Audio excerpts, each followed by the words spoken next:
So I'd like to welcome you to a presentation by the Center for Security Policy, which is intended to give you more insight into this book, Ally No More, Erdogan's New Turkish Caliphate and the Rising Jihadist Threat to the West. What we have here are three terrific speakers who wrote chapters in this book to give you more information. My name is Christopher Hull. I'm the Executive Vice President of the Center for Security Policy. I also wrote one of the chapters in here and might get a chance to comment briefly on what I've written as well. But really, I want to turn to the subject matter experts and let me introduce them all three at the beginning, and then we'll go through you in this order. I think we'll start with Debbie. Debbie Weiss is a senior fellow at the Center for Security Policy, pal of mine. She is an attorney, author, and public speaker, specializing in free speech and terrorism related issues. She's an expert on the OIC, that is the Organization of Islamic Cooperation, as well as on the Council on American Islamic Relations, CARE, which is the U.S. branch of Hamas, the Muslim Brotherhood. Formerly, Ms. Weiss was the Manhattan director for the Forbes for President campaign. She was assistant corporation counsel in the Giuliani administration, and she was a counsel for the Committee on House Oversight in Congress. She's the author of dozens of published articles, as well as author, contributor, and author of several books. And it's not in her bio, but I will tell you that she's also a 9/11 survivor, which gave her a remarkable story, which I hope that she can relate to this in some way. Secondly, I'd like to introduce you to Claire Lopez. Claire Lopez is the Vice President for Research and Analysis at CSP, the Center for Security Policy. She is a 20-year veteran of the CIA. In 2016, she was named to Senator Ted Cruz's presidential campaign National Security Advisory Team. She's a member of the Citizens Commission on Benghazi from 2013 to 2016. She was Vice President of the Intelligence Summit, Executive Director of the Iran Policy Committee from 2005 to 2006, and named a 2011 Lincoln Fellow at the Claremont Institute. She's the published author or co-author of a number of works, and she holds a BA in Communication and French from the Notre Dame College of Ohio, as well as a Master's in International Relations from the Maxwell School at Syracuse University. Finally, to my left is Ulay Bulutz. How did I do? Uzay Bulut, yeah. Uzay Bulutz. The answer is poorly.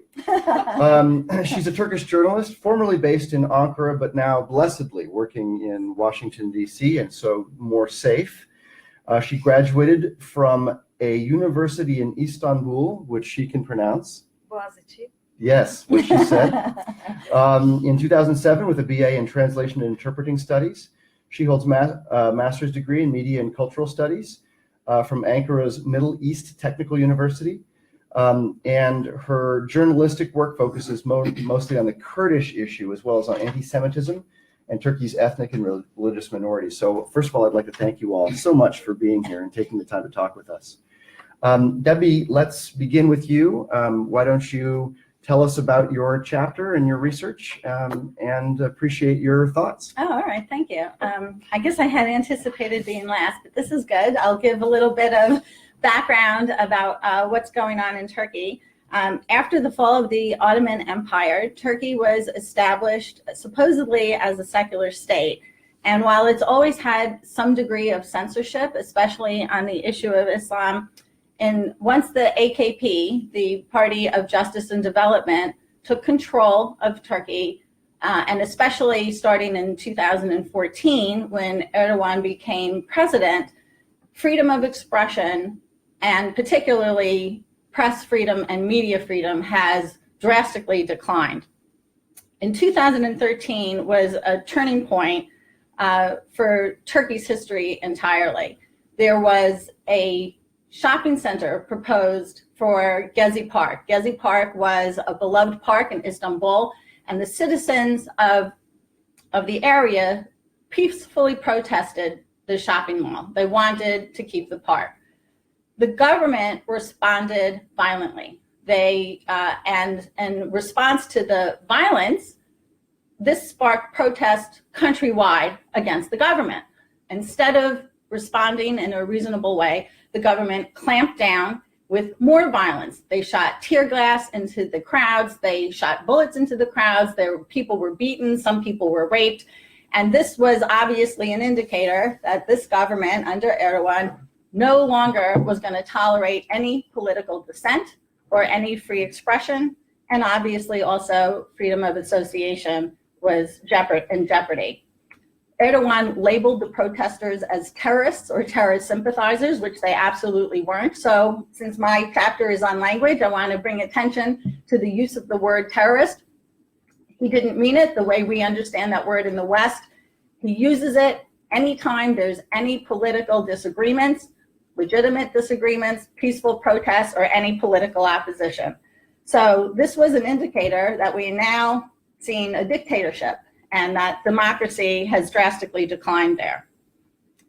Things only got worse in 2016 when there was an attempted coup on the government, which I'm sure Claire will talk more about, but Erdogan blamed Gulen, who is a Turkish preacher who actually lives in America, but he started an entire movement in Turkey, and I won't go into that too much because I think other people will, but the attempt failed and Erdogan's government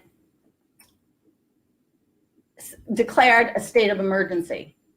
It was supposed to last 3 months, but it kept getting renewed for 1 year and 3 months. Following the state of emergency, his government issued emergency decrees, many emergency decrees, most of which had the effect of changing pre-existing laws. Human rights decreased under these decrees and censorship increased. So I want to draw attention to the relationship between censorship and tyranny. As tyranny increases, so does censorship. Often it's the first thing that tyrants do, or dictatorial governments. One of the first things they do is burn the books and squelch political opposition. And the flip side is also true. As censorship increases, it gives government more opportunity to cement power and oppress the people. As a result of all of this, Turkey's authoritarian slide, its prior negotiations to become part of the EU, came to a screeching halt.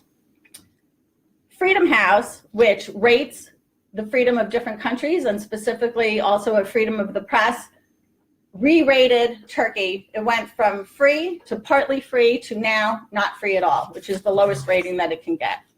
Turkey's criminal code also has over 300 provisions restricting free expression, freedom of religion, and freedom of association. Journalists are often charged on serious charges, which is just pretext for reporting on oppositional views. After the coup, they were fired, they were jailed, their property was seized, and even their non-media livelihood, say they had a store on the side, that was threatened as well. Speech on, quote, sensitive issues has always been dangerous in Turkey, and the list of what's considered sensitive has been expanded. It includes criticism of the government, support for the Kurds, anything on Islam, and not just on the religion, but anything on Muslims, anything on Turkish ethnicity, or anything that reports factual information regarding the government's involvement in Syria, for example. The Gezi Park event revealed a crackdown on political dissent, and much of the Turkish media refused to even report on it. Even though it was a marker in Turkish history, most of the media was afraid of retribution. So the local media was doing things like showing documentaries about penguins. Well, this is true. I didn't make that wasn't a hypothetical. That's a true example. They were showing documentaries about penguins and all kinds of innocuous, unimportant things, while some of the most historically important protests were taking place throughout the country. At that time, the public started to rely more on social media, like Facebook and Twitter, to get their news and where to congregate. And there were media blackouts for internet. The government denies that it was them, but it's pretty clear that it was. So Turkey has more journalists in jail than any other country in the world, more than China, more than Iran. And 1/3 of the journalists that are in jail worldwide are sitting in Turkish jails. Anyway, a lot of these were also political harassments, and I'm focused on the censorship because of the importance of free expression and free press. But just so you understand the context, these decrees gave the government enormous power to fire people who, and this actually did happen. They had the legal authority, according to these decrees, to fire judges. They no longer have an independent judiciary, journalists, teachers. There's no longer an academic freedom. So there were like 45,000 people who were jailed. There were 125,000 who lost their jobs.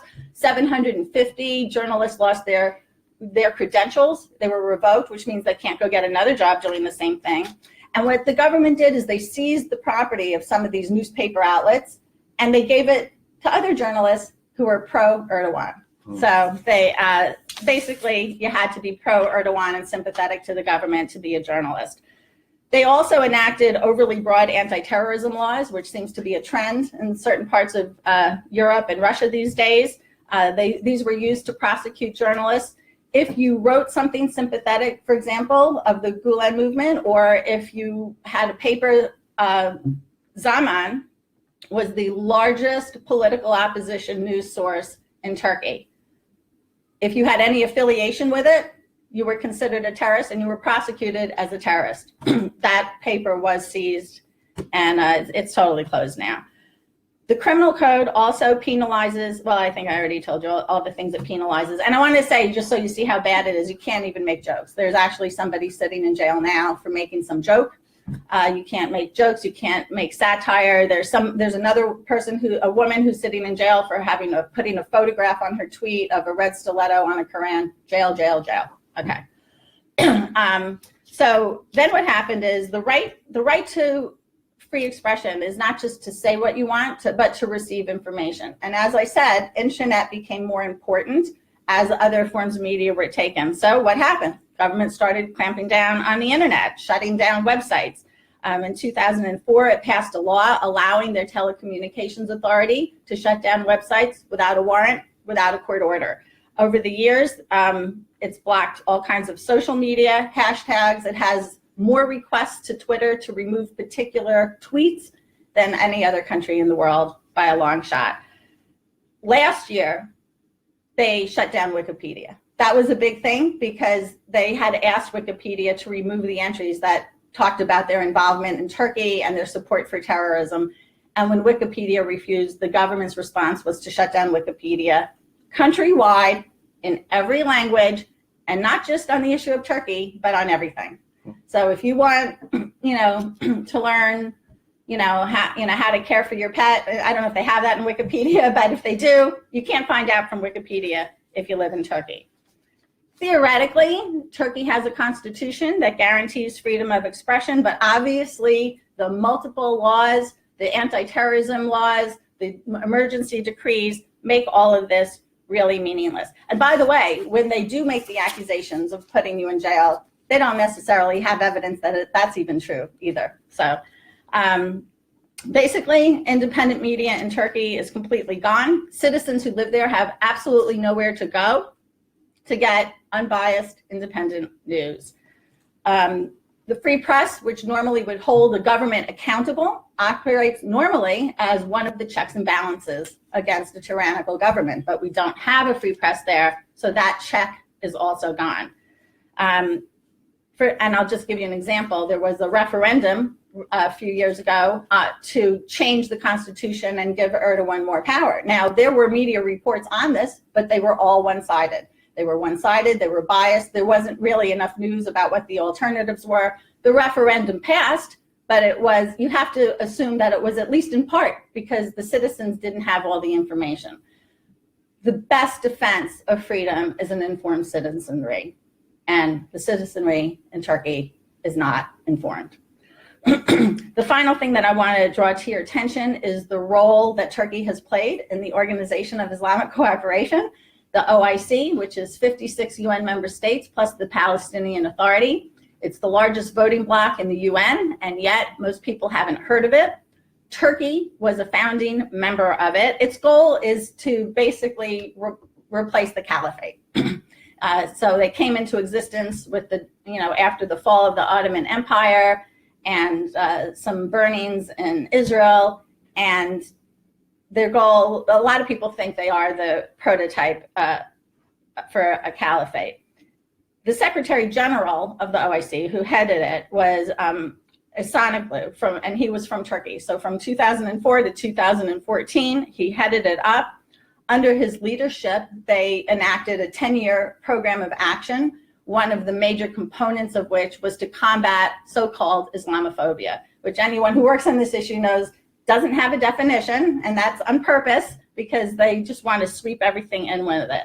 The OIC wants blasphemy laws in the West, and Erdogan has said that Islamophobia is a crime against humanity, and he wants international laws for criticism against Islam. Recently, Turkey's foreign minister has also demanded that European countries criminalize Islamophobia in their constitutions. Playing the victim card, he's asserted that there's no, quote, no need to relive Auschwitz or wait for Muslims to be burned in gas chambers like Jewish people. And he's also referred to Islamophobia as racism, which I don't think I have time to go into except to say that Islam isn't a race. So obviously that's a false charge. Erdogan has boasted that Turkey can be the role model for the rest of the world outlawing speech on blasphemous issues. Both the OIC and Erdogan frequently demand respect for Islam and Muslims, but if you follow their speeches and the laws they enact, it's very clear that when they say respect, they mean compliance. Turkey's move away from a secular democracy, its creeping Sharia, and its slide toward authoritarian rule has created an entire climate of fear. So I think whatever else is said on this panel, you should keep in mind the atmosphere in Turkey is one of fear. Freedom of expression, association, political dissent has declined. NGOs have been folded. The free media is history. As I said, there's no academic freedom, no independent judiciary, and no freedom of thought on political matters in any forum whatsoever. Where the government doesn't crack down, just the mere threat of it looming large causes massive self-censorship, which is now the norm there. The political and economic reforms that gave rise to hope to a true democracy and entry into the EU have been completely reversed. Turkey is no longer a nation of laws, but a nation of men. It is corrupt, it is Islamized, it is authoritarian, and sometimes even brutal and violent. While it technically remains a NATO ally, as the title of our book indicates, in reality, it is an ally no more. Thank you. Well done. Thank you so much. Claire, let's go to you. Let's go through everybody, and then we'll have a further conversation. Thank you. Sure. I really want to take this opportunity to say how pleased I am for the opportunity to be the editor for this book. It's been a long time in the birthing, and I think that it has come out a very good product and also a very timely one at this point in time. Given the developments in the Middle East, given developments right here in the United States with regard to Turkey that we can talk about as we go along. I wanted to give acknowledgement, if I might, to some of the other authors of this book, other chapter authors who unfortunately could not be with us today. If I might borrow this from you for a moment. And in all, we had 10 chapters and multiple authors for these chapters in the book. And some of the other authors among these who could not be with us today include Harold Rode, a marvelous scholar of the Middle East, a multilinguist of Middle East languages, who wrote the first chapter in this book, How to Understand Erdogan and His Neo-Ottoman Strategy to Destroy Ataturk's Turkey. So he takes the historical perspective and lays out really the scope of the book about how Turkey has so drastically changed from the 20th century to what we're looking at now, what Debbie has talked about and other developments. we have a very interesting chapter for the second chapter of this book, which is a kind of a composite by the Center for Security Policy staff. And that takes a look at Turkey's partnership with the Muslim Brotherhood right here inside the United States. As you may know, the U.S. Muslim Brotherhood is gathered into an umbrella organization called the USCMO, the United States Council of Muslim Organizations. And that group is closely partnered, directly partnered with Erdogan's Turkey Today and the AK Party, the Development and Justice and Development Party that Erdogan actually founded. They operate out of a hub, as we look at it, a hub of operations at what is called the Diyanet Center of America up in Lanham, Maryland, just north of Washington, D.C. here. We'll talk some more about that as we go along. I also wrote one of the chapters in this book. It's the third one. And that is about the relationship between Gulen, Fethullah Gulen, and Erdogan. Let's talk about that a little bit as we go along here. I wanted to mention then another chapter, which is about the conflict and the rift, or apparent rift in any case, between Gulen and Erdogan. That is the subject of the fourth chapter.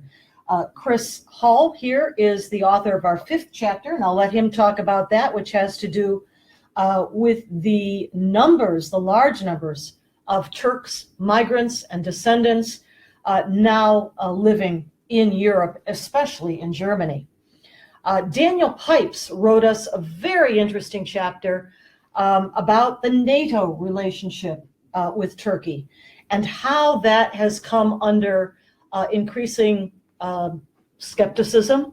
And he describes not just the problems with that relationship because of the actions of Erdogan and Turkey today, but suggests to some solutions for how to deal with Turkey's intransigence and really its own pulling away from the NATO alliance. David Goldman, sometimes known as the writer Spengler at Asia Times, but in his own right, an economic and finance expert, wrote us chapter 7 about the economic and demographic crises inside of Turkey. Barak Bekdil is another one, along with Uzay Bulut, of our Turkish writers, and he wrote us chapter 8 about the elections coming up, which interestingly enough, we just learned today, this very day, that Erdogan, instead of waiting for a later date, has called for snap elections in Turkey, a power move, again, to consolidate his own power. Uzay is going to talk about her own chapter, the 9th chapter in the book, which has to do with the educational system and especially minority schools inside of Turkey. And you just heard from Deborah Weiss about the freedom of speech and the press, which are no more in today's Turkey. So I just wanted to give credit to all of our authors for this book and to say how pleased I am at the final product, which we announced today. Thank you. Mm-hmm. So let's turn last to Uzay. And Uzay, go ahead and fill us in on the school system there and how, if anything, it could be conceivably worse than America. We'd be very interested to know that. So. First of all, thank you so much for giving me the opportunity to write this chapter in your book. It's a privilege, really. Thank you. My chapter's title is Turkey's War on Minority Schools.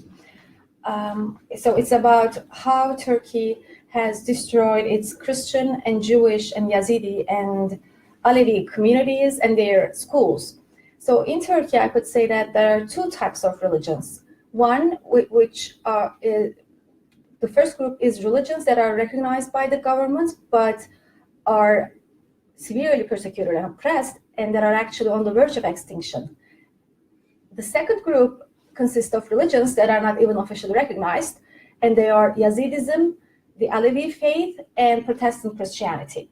So in Turkey, from the very beginning, in 1923, when the Turkish Republic was established, Jews, Greeks, and Armenians were recognized by the Lausanne Treaty, which drew the boundaries of Turkey, and they were given the right to establish and preserve their schools on paper, theoretically. But when we look at what was done in practice, we see that because of the severe persecution, including pogroms and forced expulsions, these communities have had to leave Turkey, or they were sometimes murdered or violated in different ways. And other religious groups, Yazidis, Alevis, and Protestant Christians, haven't even been given the right to establish their schools and learn their languages, learn their faiths or cultures in their own schools. So what happened in Turkey is that only Turkish nationalism and Islam have been able to grow and take root. All other philosophies, religions, cultures, faiths, and ideas have been brutally and sometimes violently oppressed. So in such an environment, the vast majority, the peoples, the native indigenous peoples of Anatolia, who are Greeks, Armenians, and Assyrians, they've been annihilated by Turkish regimes throughout centuries. And I'd like to also emphasize the fact that the region that is today Turkey used to be a Christian country before the Turkish and Islamic conquest. And Turks coming from Central Asia arrived in the Armenian highland of Byzantine Empire, and they started occupying the land in the 11th century. Before that, it was a majority Christian land with a sizable Jewish and Yazidi communities. But today, only 0.2% of the population of Turkey is Christian or Jewish. And what happened to these people? They didn't leave because they didn't enjoy the weather in Turkey. They were severely persecuted. For example, during the Armenian genocide, which also targeted Greeks and Assyrians, at least 3 million Christians were murdered. And after that, even after the Turkish Republic was established in 1923, persecution didn't end. In 1934, an anti-Jewish pogrom took place in eastern Thrace, which had a sizable Jewish community again. And those Jews, many of them had to flee for their lives. And then in 1955, a brutal anti-Greek pogrom took place in Istanbul on the 6th and 7th September in 1955. And Jews and Armenians were also targeted. So this also resulted in a lot of Greeks and other Christians and Jews leaving Turkey. And then in 1964, the remaining Greeks were expelled from Turkey by force. And Yazidis, for example, the decades passed, and the Yazidi faith isn't even recognized, or their language, the Kurdish language, is not officially recognized. So they're invisible in Turkey. They have no political power, no right to organize. But still, in 1990s, because of the persecution and also because of the fights between the PKK and the Turkish army, the tens of thousands of Yazidis had to leave Turkey because there was no security or stability. So did Assyrian Christians. They have had to leave their original homeland in Southeast Turkey because of the persecution and discrimination and lack of security. So when we look at the schools of these communities, although Greeks, Armenians, and Jews officially have the right to establish their schools, because of the persecution they had to leave, so there are now very few Christians or Jews in Turkey to run these schools, to preserve these schools. And when they leave, the properties, lands, and assets they leave behind have been seized or stolen by Muslim Turks in the country. And Protestant community, for example, again, it's not recognized as a legal entity. They don't even have the right to establish schools or religious schools to train their own religious leaders. What do? They try to train their own personnel in their own religious communities, but even their gathering places or meeting places are not recognized as churches. And when they try to open a church under the name of an association, those churches are randomly closed and sealed, and they are targeted by the media. for example, a few months ago, the Association of Turkey's Association of Protestant Churches each issued a human rights report which listed the grave human rights violations against Protestant Christians. Needless to say, they don't have any schools in Turkey. Again, Alevis, another persecuted religious faith, their faith is not recognized, and that has been the case since 2025, since the founding of the Turkish Republic. Their faith, which is a peaceful faith, by the way, it's not, they don't try to impose their faith on others like Islam does, or they don't murder people, or they don't have a political agenda. They just want to be left alone, and they want to live as peaceful, non-violent people, but they are not recognized. They've been exposed to many massacres and pogroms, for example, in cities of Çorum, Kahramanmaraş, Istanbul, and other places. And for example, I've conducted several interviews with Alevi leaders or community leaders in Turkey, and one told me that if you today go to the city center in Ankara and ask an Alevi if he's an Alevi, he wouldn't be able to say yes. Of course, some would, but still, there's this atmosphere of fear of violence that makes them know their place, that makes them know that the moment they openly talk about their religious background, they could be exposed to violence. Again, Alevi faith and Armenian schools. They have their own schools, and today there are about 60,000 Armenians left in Turkey because of, again, all of this persecution and seizure of lands and properties. But still, the population is declining because still it's declining, and there are no Armenian, only 60,000 Armenians left. So they're also, those schools are either empty or they have fewer students. And I think of all these religious communities that are oppressed and persecuted in Turkey, Greeks have been singled out for persecution the most. I think this has to do with the fact that they were the rulers of the land before Turks took over, and they have really been punished for being Christian and Greek. And also Jewish schools, they have some schools in Istanbul only. By the way, when I talk about these religious communities, Jews and Christians, they are almost all of them are in Istanbul. The other cities in Anatolia or Turkey don't have sizable or large Christian or Jewish communities. Actually, they don't have any Christian or Jewish communities. So there are only 350 Yazidis left. 350. And when I say these things, please keep in mind that those lands, particularly, a lot of cities, towns, and villages in Southeast Turkey used to be Yazidi villages, Yazidi towns. Again, they were either forcibly Islamized, not only through massacres, but also through social pressures, economic pressures. For example, a Kurdish author wrote a book about Islamization of Yazidis, and one method, for example, used was that Muslims did not want to buy products from Yazidi sellers in bazaars. So these, for example, imagine you're a Yazidi father who has to feed his children. You have to sell your products in a bazaar, but Muslims refuse to buy your stuff. So you either leave Turkey or you convert to Islam. So that's how Yazidis have been annihilated. And of course, this didn't happen overnight. It was a long process that went on for decades. And today, when we look at the situation, Debbie really gave a wonderful account of what's going on in terms of lack of human rights and liberties. I just want to emphasize that it didn't start with the ruling AKP government when the AKP party came to power in 2012. Turkey has always been a repressive country, but the main targets, the main victims were Christians, Jews, and Yazidis. Even though the constitution is officially, theoretically secular, the policies have never been that secular. All of these communities have been exterminated as a result of continued persecution.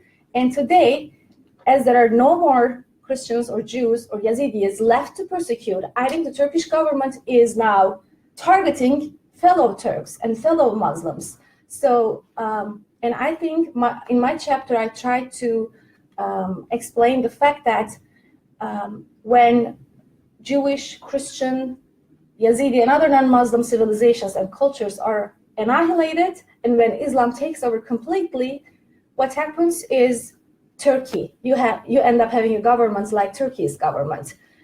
Tolerance is gone, civilization is gone, and liberties are gone, because when only Turkish nationalism that is invented and imposed on people by the government, and Islam, which is not a tolerant or peaceful religion, when only these two ideologies are allowed to grow, what you have is a country that Debbie has wonderfully described. Yes. Wonderful, thank you, Uzay. What Uzay has described is coming for you. And I'm going to talk about how it is coming to Europe.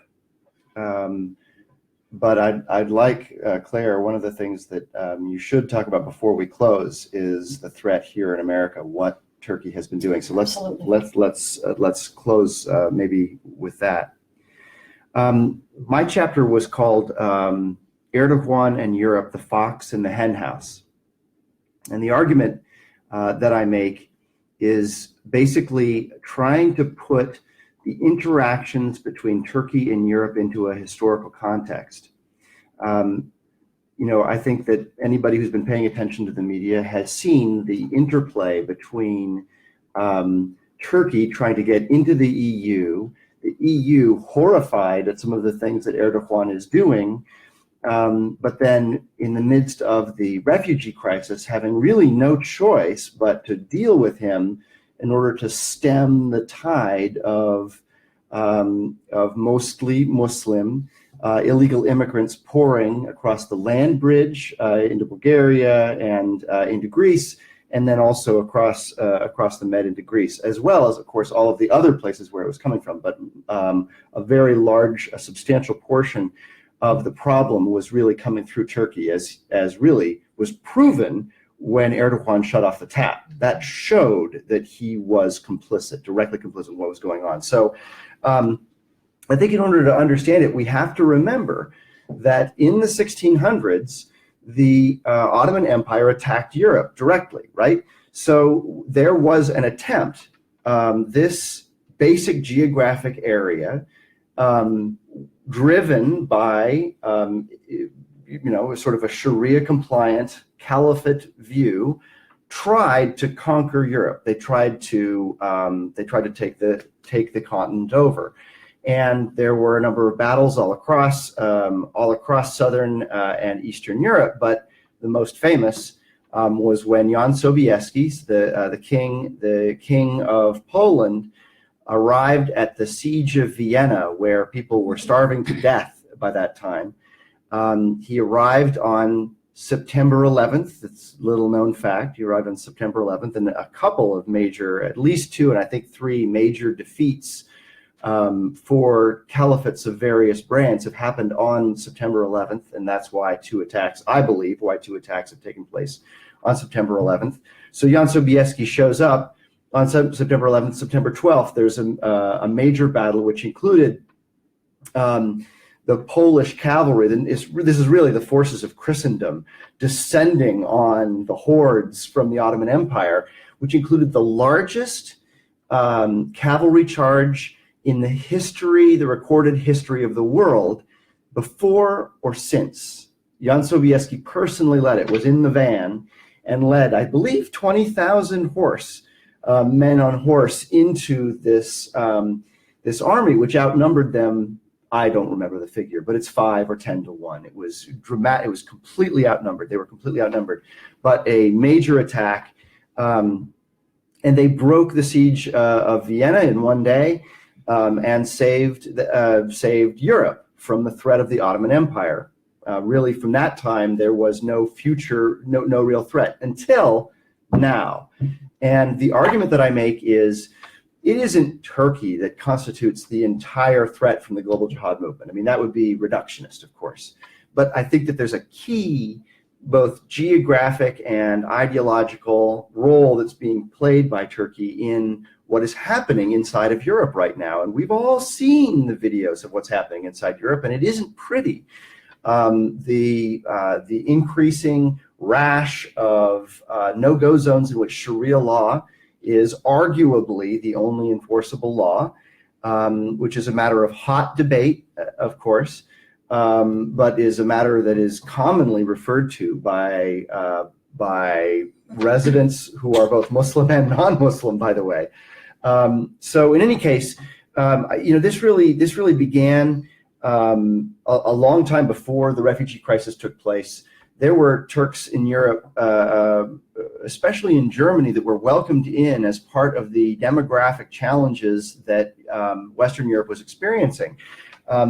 Statistically speaking, by the way, their demographic decline, I believe, is very tightly linked to the loss of faith. As the Christian religion has declined, as the levels of church going have declined throughout Western Europe, you see a concomitant decline in birth rates. And Germany, experiencing this decline in birth rates, developed a policy of importing what they called Gastarbeiter, or guest workers, right? And this was their idea. Oh boy, we know what to do. We'll just bring in some guests, and these lovely guests will come here and they will help us until this demographic crush ends. Well, the problem, of course, is that the demographic crush is linked to the collapse of their faith, and that means that their civilization is dying, right? Germany's civilization is dying in a way that in the US, it is, well, certainly less so, but this is coming as well, by the way. So this, these Gastarbeiter became a bigger and bigger issue inside of Germany as it became more and more of an issue, or more and more of a challenge, the fact that there was a different religion, a different culture, and especially different political values. People who regarded violence as something that was more of a political tool, and something that could be visited on those who did not share their faith in a much more aggressive way. So crime changed in a very fundamental way in Germany at that time.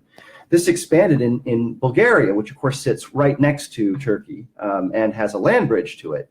Bulgaria, and Claire can tell us more about Bulgaria than anybody should. Claire has spent a lot of time in Bulgaria, forward deployed for the agency, for goodness sake.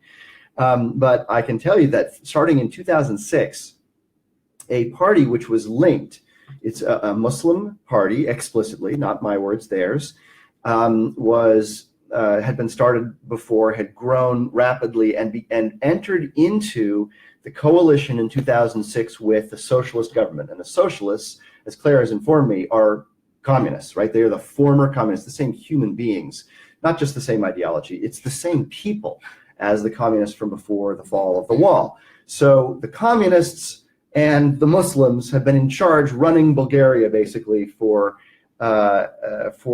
going on 13 years now. So there is a AKP-linked party in power running a European country, and has been for more than a decade. Now, as we approach the 2015 refugee crisis, this problem, the problem that Germany had seen and the problem that Bulgaria had seen, really spread across the continent. And we are much more familiar with what happened during and after the refugee crisis, when Germany basically threw up its hands and said, okay, we'll take whoever comes. And at that time, of course, there was a flood, and the flood, a lot of it crossed. The argument is that this is all caused from the Syrian war, and to some extent, and the Iraq war, to some extent, that there is some validity to that. I mean, there's no question that there has been horrific violence visited on the civilian population inside of Iraq, especially northern Iraq, by Islamic State, as well as inside of Syria, arguably mostly by the Syrian regime, but certainly some of this is Islamic State as well. And let's keep in mind that first the CIA, not when Claire was there and over her explicit objections, first the CIA was in funding more radical elements, which were really explicitly jihadi.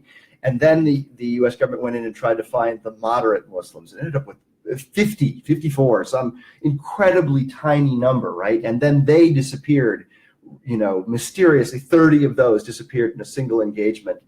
soon thereafter. It was a complete failure. So there are civilian populations that are pouring out of northern Iraq, pouring out of northern Syria, mostly Sunni Muslims, through Turkey, and we're being really allowed, really encouraged, I believe, to penetrate the borders illegally, right? Penetrate the borders of Europe, potentially. And this argument, I think, we're going to make in a systematic way, potentially with the involvement of Russia. And there's more to say on that. And there's a paper that we're considering which will shed more light on that. Regardless, where we end up is with very substantial numbers of illegal immigrants who are present inside of Syria many of them Syrian, present inside of Europe now, many of them who support the imposition of Sharia on themselves and on their countries. So the percentage of the individuals from some of these countries that support Sharia law is extremely high, even among Muslim majority countries. Afghanistan, for example, and there are a substantial number of Afghanis in Europe now who have been pushed out by the violence in the just war against the Taliban in the wake of 9/11. The support for living under Islamic law is 99%, and that's according to Pew polls, and Pew is not entirely credible. It's the only source we have of international polling, likely, but it is not entirely credible and consistently tries to downplay the problems associated with Sharia-compliant individuals, both in Muslim majority countries and inside of the West. So 99% in some of the stands in Kurdistan, Uzbekistan, Tajikistan, you've got numbers as low as in the teens. 12, 13, 15, 18, 19% of the population saying, I want to live under Sharia law. So dramatic differences. It is Syria, it is Iraq, and it is Afghanistan that have some of the highest numbers in this poll. I believe that the number is 95% in Iraq. And these are the places where these refugees are coming from. They're not coming from Tajikistan. They're coming from Afghanistan and Syria and Iraq. And so you're getting extremely Sharia crazed, if I may use the term, populations pouring into Western Europe. And Western Europe welcoming them with open arms, holding up signs saying, oh boy, we're so glad you're here. And only then do the systematic rapes begin, the systematic murders, the beheadings of priests by people saying Allahu Akbar, and all of this, by the way, happening in a culture, and I will get right back to Turkey. I'm about to come back to Turkey, happening in a culture which is shutting down its own speech, right? At the same time that Erdogan is shutting down speech in Turkey, you have the West shutting down the speech of those who support Sharia law, who are pouring into Europe. So we're shutting down our own speech, and perhaps actually Debbie can speak to that. Do you have a quick comment to make on that? Yeah, I think you meant to say shutting down the speech of those who are exposing those Sharia law. You said shutting down the speech of those who support Sharia law. People who support Sharia law are out in the open. They're in Germany waving ISIS flags, but it's Europe shutting down their own speech. Yes. In the media, in the press, failing to report the rapes, the crime, the political agenda of those that they're welcoming in and pretending have the same values that they do. And I think you do make a point. It's propaganda, it's censorship, it's concealment, and it's an invitation for disaster and an invitation for those countries to be Islamized, and that's exactly what's happening.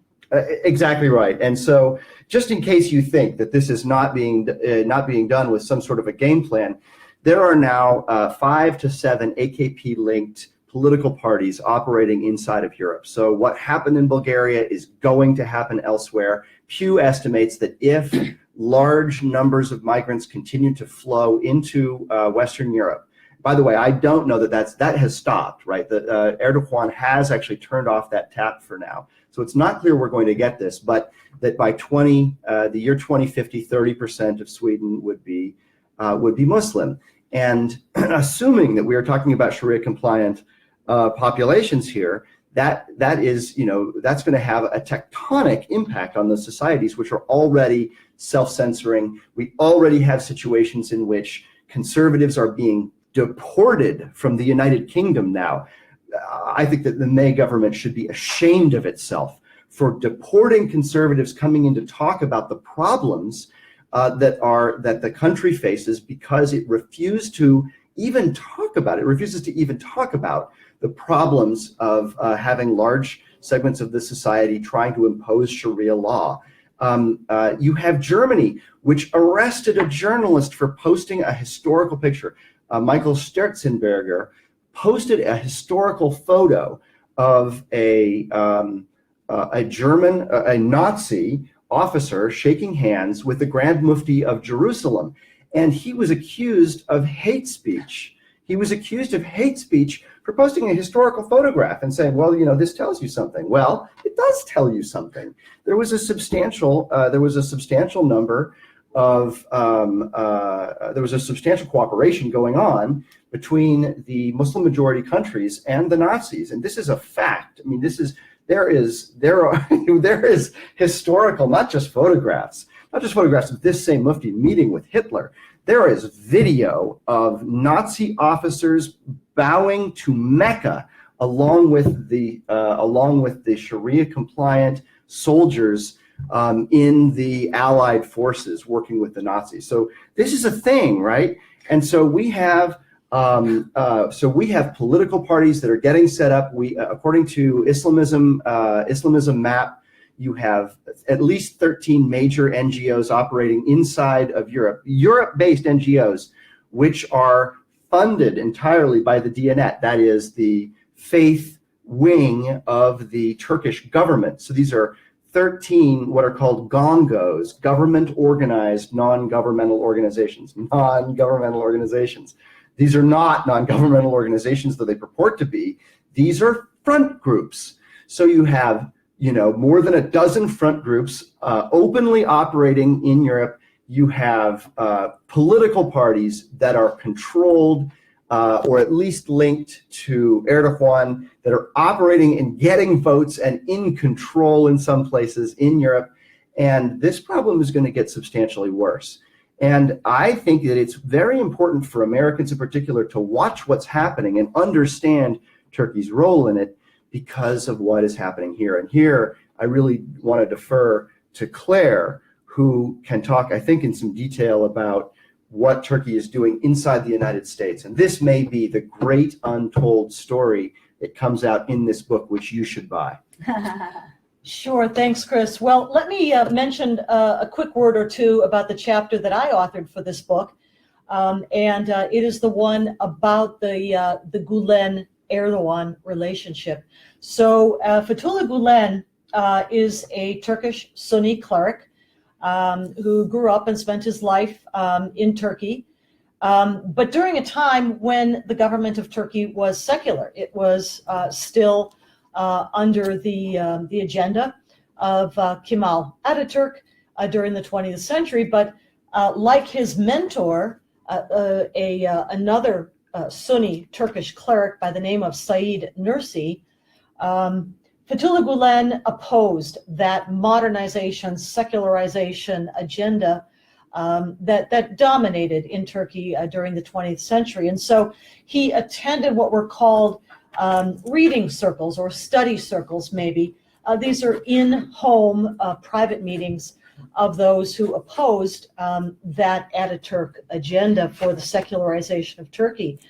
And naturally, eventually, Erdogan and, or I should say, Gulen came into conflict with that secular government. He managed to first establish a large network of schools of his own inside of Turkey. Many thousands of the graduates from those schools moved on into influential positions, whether in business or the government, in particular the National Police of Turkey, but also the judiciary, where they became judges and prosecutors. that legacy of Gulen through his graduates, I think, had a great deal to do with the turnaround in Turkey, as we say, ally no more, and certainly now moving much more towards what we might consider to be a neo-Ottoman jihad state. Well, eventually, about 1999, Gulen came into such conflict with the government that he felt compelled to leave the country. And he came to the United States, where he was eventually given permanent legal residence status. To the best of my knowledge, he's not sought citizenship, although he would be eligible at this point, but remains a permanent legal resident of the United States, living in a guarded compound in the Poconos Mountains in Pennsylvania. But then what Gulen did is begin a network of schools here in the United States. There are now something close to or around 160 K through 12 Gulen charter schools, this particular hybrid kind of school that we have in the States here, partly taxpayer funded, partly government funded, but around 160 of those K through 12 level, in addition to 4 universities. Now, to be clear, the ideology of Fethullah Gulen and President Erdogan of Turkey is completely similar. One would have expected these two to be fast allies, and for a long time in Turkey, they actually did work together, especially during the beginning of Erdogan's political rise. He first was mayor of Istanbul, later became prime minister of Turkey, and now more recently president. But during that time when they were allies, their ideology, as can be seen, for example, at Fethullah Gulen's own website, where many of his writings are posted, that ideology is the ideology of the Muslim Brotherhood. It is the jihad ideology, support for jihad, support for the re-Islamization of Turkey, which is what is going on now. I suppose eventually what happened is that as Erdogan continued his rise to power, he came to the point of making the decision there can only be one sultan in Istanbul. And of course, then there was a falling out between Erdogan and Gulen around 2013 or so and forward. But of course, Gulen had already been living in the United States since 1999 and remains out of reach of extradition requests by the Ankara government, despite the fact that several of those requests have been made, demands more like.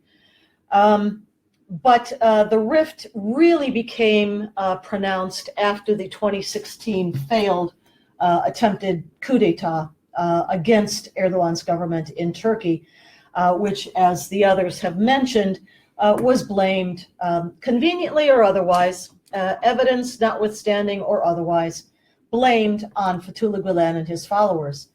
And so the rift in Turkey, certainly, as Debbie has documented so well, resulted in arbitrary and mass arrests of all kinds of Turks and various professions, from journalists to the military, certainly, and many others. But that ideology remains the same. There is no difference in the devotion, the commitment to Islam and to jihad in order to achieve the global Islamization of the world.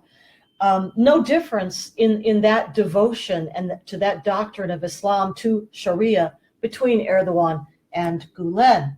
So the presence of Gulen and the establishment of all of his schools here in the United States, in addition to many problems that have been raised in various allegations having to do with possible abuse of the H-1B visa system, allegations of abuse of the teachers in the schools, being forced, according to reports and allegations, to kick back up to 40% of their salaries in cash to the Gulen movement.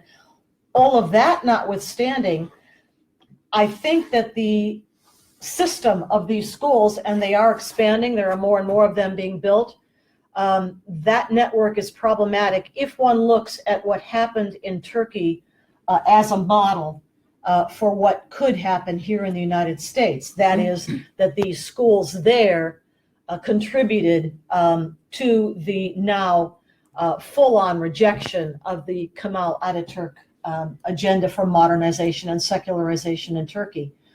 But that brings us then to the relationship, not just between Gulen and Erdogan, but how that plays out here in the United States. So, as I've said, the rift is very real in Turkey, and Turks in jail can attest to that readily.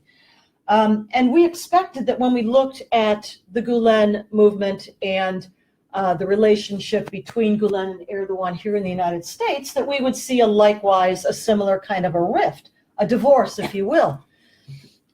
However, here in the United States, as I've mentioned before, the relationship between the Erdogan government, the AK Party, Justice and Development Party of Turkey, and the top levels of the United States Muslim Brotherhood gathered, as we've mentioned, into this umbrella group, political group called the USCMO, United States Council of Muslim Organizations. That relationship is tight and close. And the chapter in our book that deals with that relationship explains exactly how close it is, with reciprocal visits back and forth between top-level AK Party members and USCMO members, in particular the USCMO Secretary General, Usama Jamal, some of the top Muslim Brotherhood leaders in the United States, like Nihat Awad, the Executive Director of CARE, accompanying Usama Jamal on some of those trips over to Turkey, where they've freely and openly posted photographs taken with the AK Party leadership in front of the AK Party building in Ankara itself. That relationship close and tight here, as reciprocal visits have taken place from both the AK Party and the Diyanet. The Diyanet is the equivalent of a United States government cabinet department. Think of it that way. It is the religious affairs department of the Turkish government, of its cabinet. That's what Diyanet is. Well, the Diyanet established in the United States a large Diyanet Center of America, it's called, on a 16-acre compound in Lanham, Maryland, just to the north of Washington, D.C. That center, which includes a mosque, many halls and meeting rooms and guest houses, was officially inaugurated with a visit by President Erdogan himself in 2016.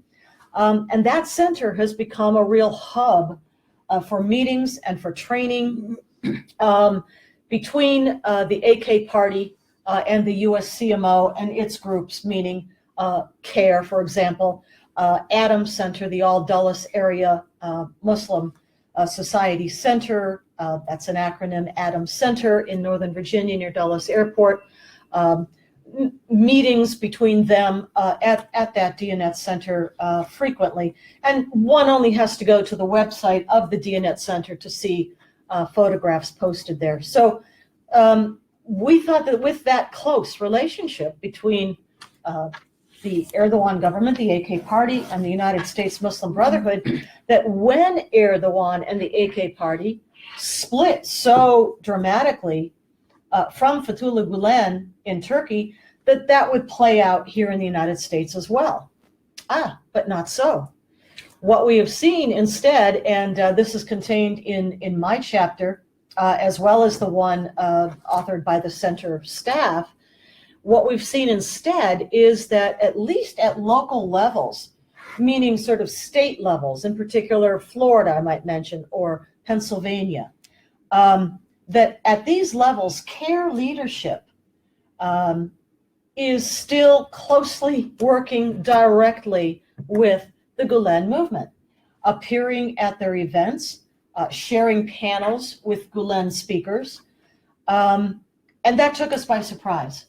But perhaps in retrospect, it might not have, as we understand, of course, that the doctrine the devotion, the commitment to Islam, to Sharia, remains strong for both Gulen and for Erdogan and the Justice and Development Party in Turkey. And so this is something to keep an eye on here in the United States. There is no allegation I know of, for example, that the Gulen schools have an overtly Islamic curriculum or Sharia curriculum. They don't. But what they do is emphasize Turkish culture, Turkish history, and Turkish language. And then at the university level, that is talking about the K through 12 schools. But at the university level, 2 of the 4 Gulen universities in the United States have an openly Islamic curriculum dedicated to Islamic studies. The other 2 do not. But keep an eye on this as the relationship here in the United States continues between the Gulenists and the AK party, or the Erdogan representatives here at the Diyanet and with the United States CMO.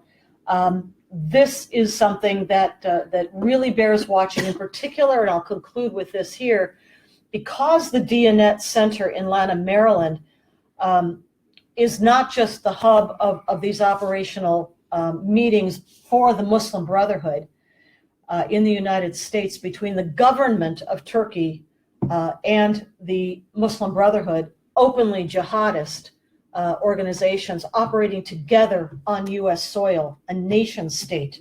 That involvement is I think, notable.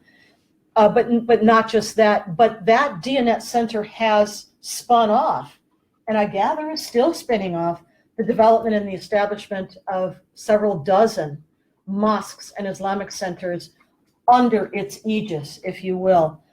For now, mostly up and down the East Coast, but spreading further westward as we speak. So I'll conclude with that, an overview of what is going on. Yeah. Thank you. I'll just say, I think that we shouldn't give too much weight to little factions. Even abroad, we tend to look at it as this terrorist group versus that terrorist group, or this country versus that country. And the way jihadists think about it is it's one war in different theaters, and I don't think it's any different when the war is stealth. I don't think it's any different when it's happening here. So even Hamas and Hezbollah work together to try to destroy Israel. Theoretically, you would think that they're enemies. Hezbollah is Shia and Hamas is Sunni, but they know what's important. So they'll worry about those details later. And, by the way, I think we should do the same thing. So, we have a lot of people, you want to look at it this way versus this way, but, they say the enemy of my enemy is my friend. And I think we have to look at the bigger picture. So I wasn't included, but I would, I think that I would not be at all surprised. And in this case, it's not even Sunni versus Shia. They're both Sunni. Right. So of course, the main goal is the Islamization of whatever country they're in toward a global caliphate. And why shouldn't they work together on that? Absolutely. Let me mention something very quickly that highlights both the rising status of President Erdogan in Turkey, as well as the point that Debbie was just making about the way that Muslims everywhere, whether it's in the United States, whether it's Europe, whether it's Turkey, the Middle East, how they see themselves. And that is as members of what they call the Ummah, the global community of all Muslims. So last December 2017, when President Trump announced that the United States would recognize Jerusalem as the capital of Israel, and we will be moving our embassy to Jerusalem just in about another month, officially, protests sprang up, and not to be surprised, but here in the United States and in Washington, D.C., actually on the grounds of the White House, of the ellipse of the White House, a rally took place that was presided over by Nihad Awad, the executive director of Hamas doing business as CARE in the United States. Present there also was a cousin, an actual cousin of Erdogan by the name of Halil Mutlu. And he is the leader of something called the Turkish American Steering Committee, a member of the US CMO. But what I want to point out here is the cheer or the chant that Mutlu led on the ellipse of the White House, on the grounds of the White House, with hundreds, if not thousands, of American Muslims present there for the event. And he stood up and announced to the crowd, a cheering crowd, hailing Erdogan as, quote, my president, your president, president of the Ummah, Recep Tayyip Erdogan. I think that's significant, especially as the crowd, many thousand strong, erupted into roaring cheers at that hailing of Erdogan as the president of the Ummah. Which is much to be feared. So Uzay Bulut, could you give us your perspective as somebody who was Ankara-based after all? Tell us what would you tell Americans who are, thinking about this book, thinking about this topic? Can you give us a sense of the way that we should regard Erdogan and regard his activities here in the United States? Just Claire was talking about how Glenn and Erdogan has been trying to export their jihadi activities and jihadi ideology to Western nations. I think it has a lot to do with the fact that Islamization and jihad in Anatolia, in Turkey, has been successfully completed. Now they want to expand their influence and Islamic rule to other places as well. For example, Erdogan has made it clear several times that Turkey is not only Turkey. For example, Thessaloniki in Greece, Gaza and Jerusalem in Israel, Varna in Bulgaria, Central Asia, and wherever Turks or Muslims set foot and ruled once, even though they are not rulers there, those lands belong to Turkey or should belong to Turkey, and they should be ruled by Islam. He said it clearly many times. So the United States could have well intentions and still try to see Turkey as a reliable ally, but I think you should listen to Turkish leaders more carefully and take their words more seriously, because they don't share your plans for the future or your values or principles. He openly says that he has actually three plans for 3 dates for the 100th anniversary of the establishment of the Turkish Republic in 2023, for the 600th anniversary of the fall of Constantinople to Ottoman Turks, and for the 100th anniversary of the Turkish arrival in Byzantine Empire and Turkish conquest of the Byzantine Empire, which happened in 1453. Yes, 1470. Sorry, no. In the 11th century, in 1071. So he says that I have visions, I have plans for these 3 dates, and he openly, particularly in recent months, has been violating the Greek airspace and has been preventing Western companies from exploring oil and gas in Eastern Mediterranean. He has been trying to influence and empower the Hamas and other Palestinian terrorist organizations. So he does have, I think, those plans, and he also says that before we reach these 3 dates, we will reach the level of the Ottoman rule. We will reach to the level that we had during the Ottoman times. So he is an honest and proud Ottoman sympathizer.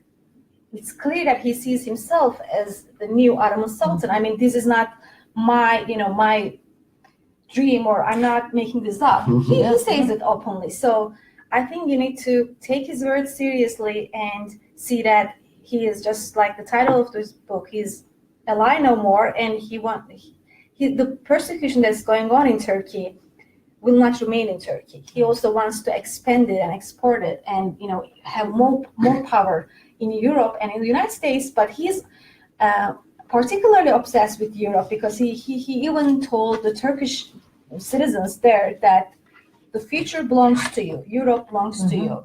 Make at least not 3 but 5 children, drive the best cars, live in the most beautiful houses, because you will be living there, you will be ruling there. And another Turkish MP has also recently said that Europe will be Muslim. Christians are not multiplying, and there's this influence of refugees and migrants to European nations. So we will be the majority there, and we will have power there. That's what he said. So when they say these things, it's not Islamophobic to challenge them or confront or oppose them and try to stop their influence in Western nations. Just listen more carefully and take the required precautions.